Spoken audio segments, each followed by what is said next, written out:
Le sol vibrait. À la lisière du lac Noir, là où la brume ne bougeait plus, Aedric, Eärendil et Tror observaient en l'île centrale. Elle n'était qu'un amas de boue surélevé, cerné par des ossements. Des crânes fendus, des cages thoraciques ouvertes, des cornes brisées. Tout un cimetière englouti, silencieux. Et au centre, un cratère fumant. Large comme la nef d'un temple, noir comme l'encre. Aucun bruit n'en sortait, juste une lente respiration. Comme si le marais lui-même attendait. Ils étaient arrivés, le silence avant la guerre. Ils traversèrent le lac dans une barque pourrissante trouvée sur la rive. Aedric la guida avec un sort de lévitation contrôlée. Pas une éclaboussure, pas un mot. Eärendil gardait une flèche encochée. Sa main tremblait. Non de peur, mais de tension. C'était le moment. Tror fixait l'île comme un soldat reconnaît un champ de bataille qu'il n'a jamais foulé mais qu'il connaît par instinct. Son marteau pesait lourd, mais familier. Il grogna. Ça pue la mort, mais aussi le trésor. Préparez-vous. Quand ils posèrent le pied sur l'île, le sol pulsa. Une fois, puis deux. Comme un cœur, des bulles noires éclatèrent à la surface du cratère. Une odeur d'œuf pourri, de soufre et de chair brûlée monta à leurs narines. Aedric recula d'un pas. Ah, elle arrive. Naissance du cauchemar. Un cri retentit. Aigu, inhumain et multiplié. Pas une voix, pas deux, mais plusieurs, entremêlées. Quelque chose sortit du cratère. Une masse immense, boueuse, hérissée d'écailles, de cicatrices, de chair reconstituée, et des têtes qui se hissèrent lentement, comme des serpents sortant d'un même corps. 7 têtes, chacune unique. L'une crachait un liquide verdâtre qui faisait fondre la pierre. Une autre exhalait des volutes enflammés. Une troisième sifflait, provoquant des vertiges. D'autres ne faisaient que grogner, mais leurs yeux brillaient d'une intelligence malsaine. L'hydre était là, et elle était vivante, massive et terriblement consciente. Premier assaut. « En formation !» cria Eärendil. Tror se plaça en avant, bouclier levé. Aedric en arrière, les mains levées, les runes autour de lui s'activant. La première tête cracha de l'acide. Tror roula de côté, mais l'attaque toucha le sol, qui se mit à fondre. Il pesta, puis chargea, frappant l'une des têtes avec un coup de marteau. Elle recula. Mais une autre surgit derrière lui. Eärendil tira. La flèche toucha l'œil de la bête. Elle hurla, une de ses gueules s'ouvrant si grand qu'on aurait pu croire qu'elle allait l'avaler tout entière. Aedric leva son bâton. Une barrière de lumière entoura Tror, juste à temps. L'attaque frappa, éclata, mais ne le tua pas. « Je ne pourrai pas tenir ça longtemps !» cria Aedric. « Alors on frappe plus fort !» grogna Tror. Phase 2. La régénération. Eärendil visa la base du cou d'une des têtes, décocha une flèche d'argent. La tête siffla, convulsa et s'écroula au sol.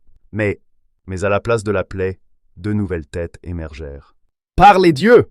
Elle se duplique !» hurla Aedric. Il comprit. Trancher sans brûler la plaie ne faisait que renforcer la créature. « Il faut cautériser les coupes, utiliser le feu !» Il lança un cercle de flammes autour d'une autre tête sectionnée par Tror. Cette fois, rien ne repoussa. Mais l'hydre se dressa alors de toute sa hauteur. Elle était titanesque, son ventre couvert de cicatrices anciennes, et sur ses flancs, des glyphes brûlés. « Elle a été marquée, contrôlée, ou liée, » murmura Aedric. L'hydre bondit. Le combat éclate. Elle frappa le sol avec une telle force que le terrain s'effondra partiellement. Aedric tomba à genoux. Un geyser de boue explosa sous ses pieds. Tror s'accrocha à un rocher et frappa l'une des têtes avec un cri sauvage. Son marteau résonna, brisant l'os. Il lança une huile enflammée, puis sa torche. Le coup se referma, sans que rien ne repousse. Eärendil, elle, courait, tirait, disparaissait. Elle devint ombre et vent, comme le lui avait appris sa tribu. Chaque flèche touchait un point vital. Mais l'hydre les ciblait. Elle avait appris. 2 têtes attaquèrent Aedric en simultané. Il cria, leva un mur de glace, mais l'une le frappa au flanc. Il roula au sol, sa cape déchirée, le sang coulant. Eärendil bondit, poignarda l'œil de l'une des têtes. Elle recula. Mais un coup de queue l'envoya valser. Tror hurla, attrapa son marteau à 2 mains et fonça dans le cœur du monstre. Le rituel, Aedric, au sol, haletant, saignait. Mais il tenait un parchemin, une magie ancienne, interdite. « Il y a une faille ?» murmura-t-il. Il déploya le parchemin. Un cercle se forma dans l'air. Des runes anciennes l'entourèrent. Il murmura des noms, des mots qu'on ne devait pas dire. Le ciel se teinta de rouge. « Gagnez du temps !» cria-t-il à ses compagnons. Tror redoubla d'efforts, fracassant des mâchoires. Eärendil sortit une flèche noire qu'elle n'avait jamais tirée. une flèche en obsidienne. Elle la visa droit dans la bouche ouverte d'une tête, et tira. La flèche pénétra puis éclata.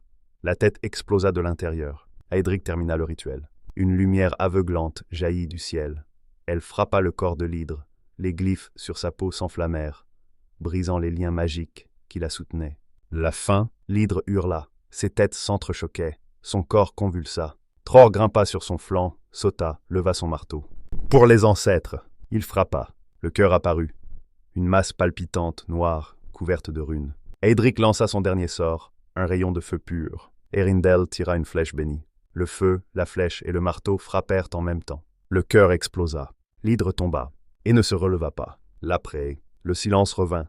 Pas un cri, pas une bulle. Le marais s'était tu. Le corps de l'hydre se dissolvait lentement dans l'eau. Une brume dorée s'élevait.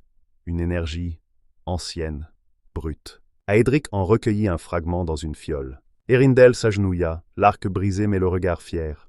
Tror cracha au sol, s'essuya la bouche et déclara « On l'a fait ». Ils s'assirent tous les trois, éreintés, vivants, triomphants. Fin de l'aventure, la gueule des brumes. Ils avaient survécu. Ils avaient vaincu l'hydre. Mais quelque part, dans les profondeurs du marais, une autre présence s'éveillait déjà. Dis-moi en commentaire ce que tu aimerais découvrir